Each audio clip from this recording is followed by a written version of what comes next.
Uniform civil code, ऐसा एक phrase जो पिछले कुछ दशकों से ही काफ़ी डिबेट्स और डिस्कशंस का मुद्दा बना हुआ है। तो क्या है ये यूनिफॉर्म सिविल कोड और क्यों ये इतना न्यूज़ में है? क्या ये कॉन्स्टिट्यूशन में मेंशन्ड है? क्या ये किसी सेक्ट या रिलीजन की आइडेंटिटी के लिए खतरा भी बन सकता है? और सबसे बड़ा सवाल, क्या गवर्नमेंट इसको इफेक्ट में ला पाएगी? तो आइए जानते हैं। Welcome to let us scrutinise. मैं हूं आपका होस्ट पीयूष। दोस्तों, यूनिफॉर्म सिविल कोड का मतलब है एक यूनिफॉर्म लॉ का फॉर्मुलेट होना जो कि सारी रिलीजियस कम्युनिटीज के पर्सनल मैटर्स जैसे कि मैरिज, डाइवोर्स, इनहेरिटेंस, अडॉप्शन और सक्सेशन पे अप्लाई होगा। अगर इंडिया के करंट पर्सनल लॉज की बात करें तो वो बहुत ही कॉम्प्लेक्स हैं, क्योंकि हर रिलीजन के स्पेसिफिक लॉज हैं, जैसे कि हिंदू सक्सेशन एक्ट 1956 जो कि गवर्न करता है हिंदूज, बुद्धिस्ट, सिख्स और जैन्स को, और मुस्लिम पर्सनल लॉ जो कि गवर्न करता है मुस्लिम्स को, और इंडियन सक्सेशन एक्ट अप्लाई होता है क्रिश्चियंस, पारसीज और ज्यूज के ऊपर। दोस्तों, 2018 में लॉ कमीशन के द्वारा रिफॉर्म ऑफ फैमिली लॉ नाम का एक कंसल्टेशन पेपर तैयार किया गया, जिसके अनुसार यूनिफॉर्म सिविल कोड ना तो स्टेज पे ज़रूरी था और ना ही डिज़ायरेबल, लेकिन एग्जिस्टिंग फैमिली लॉज को अमेंड करके डिस्क्रिमिनेशन को टैकल करने का सुझाव ज़रूर दिया गया।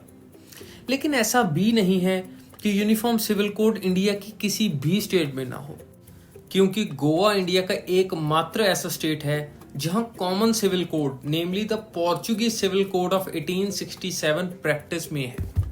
और the uniform civil code follow करने वाली गोवा ये पहला राज्य है और पूरे देश में यूनिफॉर्म सिविल कोड फॉलो करना चाहिए। जहां दोस्तों, यूनिफॉर्म सिविल कोड के रूट्स पाए जाते हैं कॉलोनियल ईरा में, जब ब्रिटिशर्स ने अपना लीगल और एडमिनिस्ट्रेटिव सिस्टम इंडियन सब कॉन्टिनेंट में इंट्रोड्यूस किया।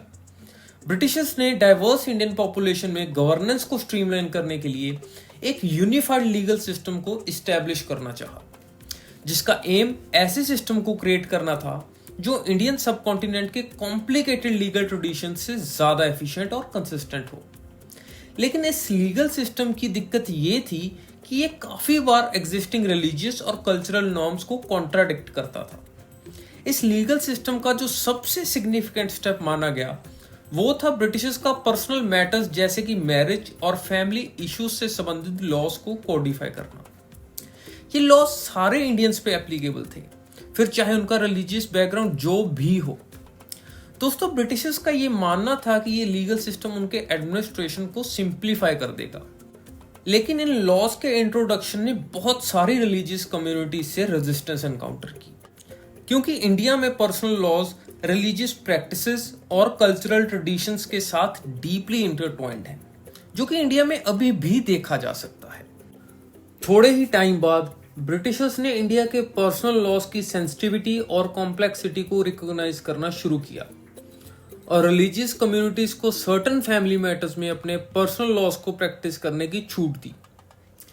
दोस्तों, 1947 में जब इंडिया को इंडिपेंडेंस मिली तो कॉन्स्टिट्यूशन के फ्रेमर्स ने यूनिफॉर्मिटी और डाइवर्सिटी के बीच बैलेंस बनाने की पूरी कोशिश की।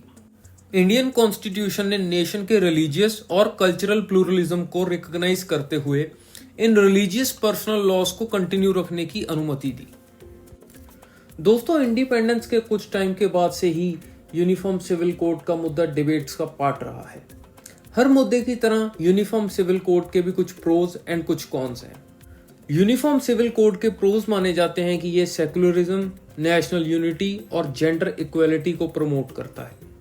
वहीं अगर हम यूनिफॉर्म सिविल कोड के कॉन्स की तरफ देखें तो माना जाता है कि ये इंडिया की कल्चरल डाइवर्सिटी के अगेंस्ट है और रिलीजन्स की यूनिक आइडेंटिटी को डाइल्यूट भी कर सकता है। दोस्तों, ये सब जानने के बाद एक क्वेश्चन जरूर खड़ा होता है कि क्या modern day India uniform civil code के लिए तैयार है और क्या गवर्नमेंट इसको प्रैक्टिस में ला पाएगी? दोस्तों, इस पे आप सबके जो भी व्यूज हैं आप कमेंट बॉक्स में शेयर कर सकते हैं। वीडियो देखने के लिए आपका बहुत बहुत धन्यवाद। वीडियो पसंद आई तो वीडियो को लाइक, शेयर और कमेंट करें, और ऐसी और इन्फॉर्मेटिव वीडियोस के लिए चैनल को सब्सक्राइब करें और बेल आइकन को भी दबाएं। Thank you.